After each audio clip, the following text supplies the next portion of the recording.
ایک جنگل کے کنارے پرانا گھنا درخت ہے۔ اس کی سب سے اونچی شاخ پر ایک چھوٹا سا گھونسلہ ہے، تنکوں سے بنا ہوا، پروں سے سجایا ہوا۔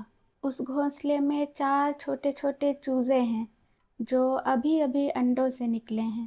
آنکھیں مشکل سے کھلتی ہیں، پر ابھی اگے نہیں، چونچ نرم ہے، پاؤں لرزتے ہیں۔ وہ اڑ نہیں سکتے، نہ اپنا کھانا ڈھونڈ سکتے ہیں، نہ خود کو بچا سکتے ہیں۔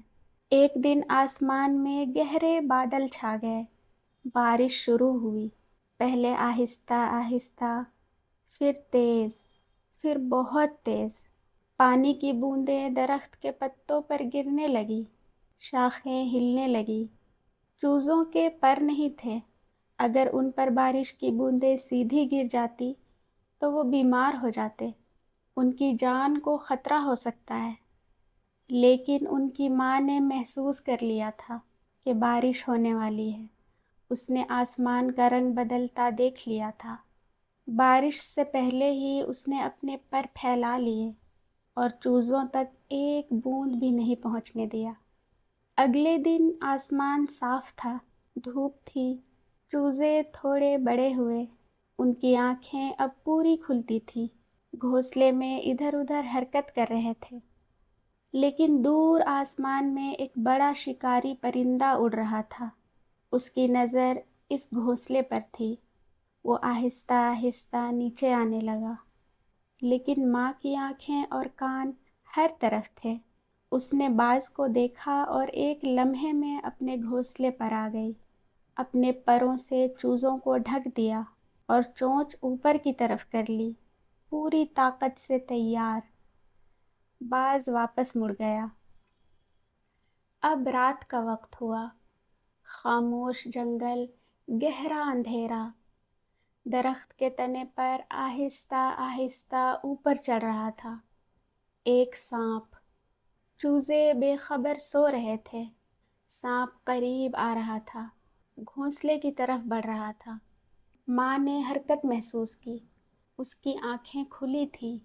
ایک لمحے میں وہ کھڑی ہو گئی، اپنے پر پھیلا لیے اور پوری آواز سے چیخنے لگی اور چونچ سے حملہ کیا۔ سانپ پیڑ سے زمین پر گر گیا اور ماں نے چوزوں کو بچا لیا۔ صبح ہوئی، چوزوں کو بھوک لگی، وہ آوازیں نکالنے لگے، بے چین ہونے لگے۔ ماں نے دیکھا، وہ اڑی، دور گئی، کھانا ڈھونڈا اور واپس آ کر ایک ایک کر کے چوزوں کے چونچ میں ڈالا۔ سب نے کھایا، سیر ہوئے اور سو گئے۔ ہر بار، ہر خطرے، ہر تکلیف میں ماں ان کی حفاظت کرتی رہی، ان کی ہر ضرورت پوری کرتی رہی، اور چوزوں کو پتہ بھی نہیں ہوتا، وہ اکثر بے خبر ہوتے۔ اسے عربی میں ہیمنہ کہتے ہیں، جب پرندہ اپنے بچوں کو پروں میں چھپا لیتی ہے، ان کی حفاظت کرتی ہے، انہیں ڈھانپ لیتی ہے، ہر طرف سے گھیر لیتی ہے۔ ہیمنہ کے روٹ لیٹرز ہیں ہا میم نون۔ اسی روٹ سے اللہ تعالیٰ کا نام ہے المہیمن۔ اللہ تعالیٰ المہیمن ہے۔ المہیمن وہ خطرے دیکھتا ہے جو ہمیں نظر بھی نہیں آتے، ہم بے خبر ہوتے ہیں۔ المہیمن وہ ہے جو ہماری ہر ضرورت جانتا ہے۔ المہیمن کے کئی معنی ہیں۔ المہیمن مکمل نگہبانی کرنے والا ہے۔ اللہ تعالیٰ ہمیں ہر وقت دیکھ رہا ہے۔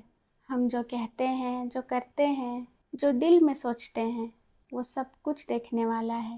رات کی تاریکی میں کیا گیا عمل ہو یا خاموشی میں بہائے گئے آنسو، دل میں چھپی تکلیف، وہ سب دیکھ رہا ہے۔ المہیمن مکمل حفاظت کرنے والا ہے۔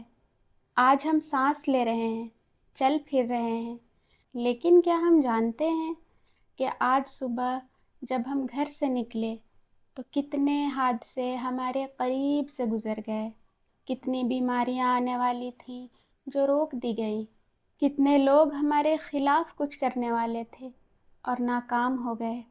جب ہم سو رہے ہوتے ہیں وہ تب بھی ہماری حفاظت کرتا ہے، کتنی تکلیفیں ہم سے موڑ لیتا ہے اور ہمیں خبر بھی نہیں ہوتی۔ المہیمن ہر چیز پر گواہ ہے، کوئی راز اس کے لیے راز نہیں۔ وہ ہماری ذرہ برابر نیکی سے بھی واقف ہے اور ذرہ برابر برائی سے بھی۔ آپ پر کسی نے ظلم کیا، فکر نہ کریں، المہیمن گواہ ہے۔ اور آپ نے کوئی نیکی کی، فکر نہ کریں، المہیمن گواہ ہے۔ المہیمن مکمل اختیار رکھنے والا ہے۔ کائنات میں جو کچھ ہو رہا ہے اس کے علم اور اجازت سے ہو رہا ہے۔ کسی کا پیدا ہونا، کسی کا مر جانا، ہمارے دلوں کا دھڑکنا، بارش کا برسنا، ہوا کا چلنا، سب کچھ اس کی نگرانی میں ہے۔ ماں نے باز کو دیکھ لیا لیکن وہ ہر خطرے کو نہیں دیکھ سکتی، لیکن اللہ تعالیٰ البصیر ہے، اس سے کوئی چیز چھپی نہیں۔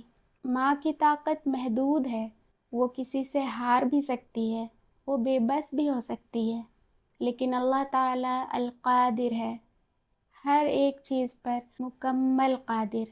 ماں تھک سکتی ہے، ماں سو سکتی ہے، بے خبر ہو سکتی ہے، لیکن اللہ تعالیٰ نہ تھکتا ہے، نہ سوتا ہے، نہ اسے نیند آتی ہے، نہ اونگ۔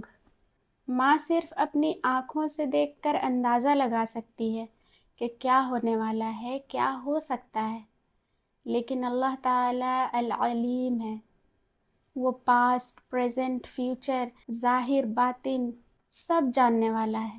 وہ بھی جانتا ہے جو ہونا تھا مگر ہوا نہیں۔ ماں کی طاقت وقتی ہے، ماں بیمار بھی ہو سکتی ہے، کمزور بھی ہو سکتی ہے اور ایک دن اس کی موت ہو جائے گی، لیکن اللہ تعالیٰ الباقی ہے۔ اس لیے اللہ تعالیٰ ہی حقیقی المہیمن ہے، کیونکہ کسی کے پاس مکمل علم، مکمل طاقت اور ہمیشہ رہنے والا کنٹرول ایک ساتھ نہیں ہو سکتا۔ ہم المہیمن کے بندے ہیں، ہم سے المہیمن کے کیا تقاضے ہیں؟ ہم اپنی نگرانی کریں، ہم اپنے نفس کو کنٹرول کریں، نہ کہ نفس ہمیں۔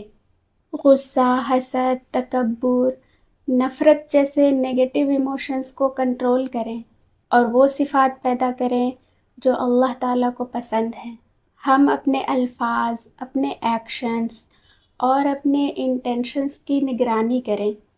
اگر اللہ تعالیٰ ہمیں کہیں کسی پر اتھارٹی دیتے ہیں، گھر میں، آفس میں یا کہیں بھی، تو اس کا ہم غلط استعمال نہ کریں۔